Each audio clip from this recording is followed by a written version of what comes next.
Alright तो guys मैंने देख लिया है हमारी एक्ट्रेस सबकी प्यारी एक्ट्रेस चासू बिन का के ड्रामा जिसका नाम है द स्ट्रॉन्गेस्ट डिलीवरी मैन। अब ये के ड्रामा मैंने क्यों देखा, क्योंकि चासू बिन का अभी अभी एक के ड्रामा है जो कुछ ज्यादा ही फेमस हुआ है जिसका नाम है व्हेन द फोन रिंग्स। और ये के ड्रामा अभी के टाइम पे बहुत चल रहा है जिसमें हमारी हीरोइन ने इशारों इशारों में बातें करके हमारा दिल जीत लिया। तो मुझे लगा कि इसका के ड्रामा तो देखना ही चाहिए। अब इसका ड्रामा आई थिंक आपने आई एम नॉट रॉबोट वो वाला भी के ड्रामा देखा होगा जिसमें वही वाली हीरोइन है, और ये हीरोइन जितनी क्यूट दिखती है तो ये के ड्रामा देखना बनता था। स्ट्रॉन्गेस्ट डिलीवरी मैन जो के ड्रामा है वो आपको काफी सरप्राइज करता है। इसका स्क्रीन प्ले आपको बहुत अच्छा लगेगा। अब इसका नाम सुन के ही आपको पता चल गया कि इसमें ज्यादातर जो है डिलीवरी मैन है उसकी सारी चीजें दिखाई जाती है, जो डिलीवरी में कितनी प्रॉब्लम आती है, लोग उनसे कैसे व्यवहार करते हैं, तो वो सारी चीजें इसमें आपको देखने को मिलती है।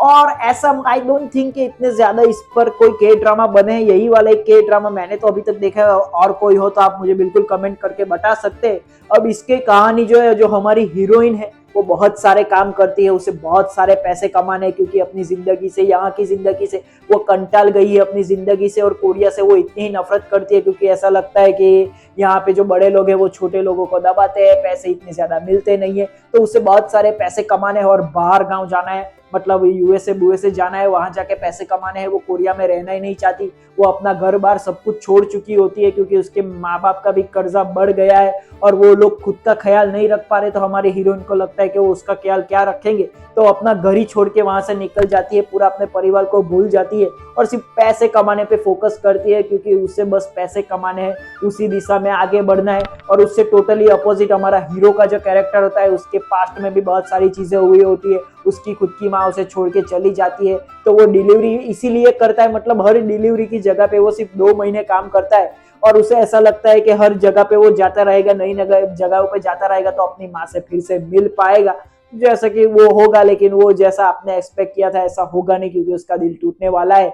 लेकिन जब ये दोनों एक ही जगह पे डिलीवरी करने जाते हैं तो वहां मिलते हैं, एक ही मतलब रेस्टोरेंट में डिलीवरी करने जाते हैं, वहां मिलते हैं, एक ही जगह पे काम करते हैं। और ये दोनों का मतलब जो स्टार्टिंग होता है रिलेशनशिप, वो ऑब्वियसली हेट से ही शुरू होता है, लेकिन जैसे ये दोनों एक दूसरे को जानने लगते हैं, पहचानने लगते हैं, इनका कनेक्शन बढ़ जाता है, इनके बीच प्यार बढ़ जाता है। और हमारा हीरो का जो कैरेक्टर होता है वो टोटली एक अच्छा वाला कैरेक्टर होता है, जो हर किसी की मदद करना जानता है, सबकी मदद करता है, काफी पॉपुलर भी है।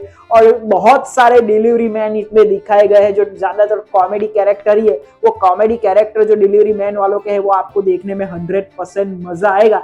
और इसमें सारी चीजें मिला के यही ड्रामा में चलता है। और हमारा जो सेकंड लीड कैरेक्टर है, जिसको आपने शायद होम टाउन चाचा चा में देखा हो, उसका टोटली एक कॉमेडी ही कैरेक्टर है, जो अपने बाप पे पैसों पे ऐश करता है, अपनी माँ के पैसों पे ऐश करता है। बहुत पैसे है उसके पास लेकिन उसका यूज करना उसे आता नहीं, बस बेकार आदमी है। लेकिन जैसा ही उसके बाप उसे ठोकर मार के निकालता है तो वो अपनी जिंदगी से काफी सारी चीजें सीखता है, मेहनत करता है, आगे बढ़ता है। तो उसका कैरेक्टर डेवलपमेंट काफी अच्छा है। और उसका जो लव इंटरेस्ट होता है उसको आपने शायद किंग द लैंड के ड्रामा में देखा होगा, जो टोटली क्रेजी गर्ल होती है, जो हमारे हीरो के पीछे पागल होती है, लेकिन ऑब्वियसली उसके बाद उसका दिल टूटता है तो दूसरे हीरो के पीछे पागल हो जाती है। तो वही वाला उसका कैरेक्टर है। तो ये चारों कैरेक्टर मुझे काफी अच्छे लगे। और इसका जो इमोशनल टच दिया गया है, चाहे हमारे हीरो का हो या हीरोइन का, इन दोनों का इमोशनल टच आपको टू द पॉइंट हिट करता है, वो भी आपको देखने में मजा आएगा। इसका स्क्रीन प्ले मुझे अच्छा लगा, जो टोटली ग्राउंड लेवल पर चलता है, कुछ भी चीज ये लोग बड़ा चढ़ा के नहीं दिखाते, टोटली ग्राउंड लेवल पर ये के ड्रामा चलता है। पूरा डिलीवरी मैन वालों की जो बातें होती है वही सारी चीजें आपको देखने को मिलती है। और रेस्टोरेंट वाला पॉलिटिक्स देखने को मिलता है कि बड़े रेस्टोरेंट वाले छोटे रेस्टोरेंट वालों को कैसे दबाते हैं। तो ऑब्वियसली हमारा हीरो जो है वो सबका लीडर बन गया है, तो बड़े रेस्टोरेंट वालों के सामने खड़े हो जाता है, खुद की कंपनी शुरू करता है, और उसमें उसे कितनी प्रॉब्लम आती है वो चीजें भी इसमें आपको अच्छी तरीके से दिखाई गई है। तो टोटली ग्राउंड लेवल पर ये के ड्रामा चलता है, तो ये चीज मैं इसकी अच्छी मानूंगा, जो आपको देखने में मजा आएगा। और इनके कैरेक्टर के साथ आपका जुड़ाव बहुत अच्छा होता है। इसमें जो इमोशनल टच डाला गया है कि जिंदगी में दोनों हमारे हीरो और हीरोइन का कैरेक्टर होता है, वो इतनी बार हार चुके हैं जिंदगी में, इतनी प्रॉब्लम चल रही है इनकी जिंदगी में, फिर भी उससे वो कैसे आगे बढ़ते हैं, एक दूसरे का कैसे साथ देते हैं और जिंदगी में कैसे आगे बढ़ते हैं, वो चीजें आपको टू द पॉइंट हिट करती है। मतलब इसका इमोशनल सीन जो अब आएगा तो आप भी उसके साथ रहोगे। और मेरे लिए एक अच्छा के ड्रामा वही होता है जिसके मतलब कैरेक्टर के साथ आपका जुड़ाव अच्छा हो, और इसके सारे कैरेक्टर के साथ आपका जुड़ाव अच्छा होता है, चारों के चारों कैरेक्टर आपको पसंद आने वाले हैं। जो मेन कैरेक्टर है उसको अलावा छोड़ के जितने भी डिलीवरी मैन दिखाए गए, दूसरे भी जितने कैरेक्टर है, वो जो कॉमेडी करते हैं वो कॉमेडी भी आपको देखने में मजा आएगा। तो ग्राउंड लेवल पर अपने अच्छे स्क्रीन प्ले के साथ बहुत ही अच्छा ये के ड्रामा चलता है और चा सू बिन का कैरेक्टर और उसकी एक्टिंग आपको पसंद आने वाली है। लेकिन जब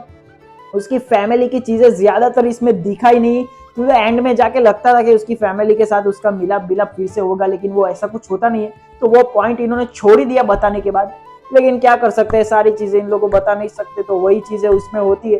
तो एक अच्छा के ड्रामा जिनको मैं बोलूंगा, जिनको रोमांस कॉमेडी इमोशनल के ड्रामा देखना पसंद है, वो बिल्कुल जाके इस के ड्रामा को देख सकते हैं नेटफ्लिक्स पर। और ऐसे ही वीडियो के लिए सब्सक्राइब कर ले हमारे चैनल को।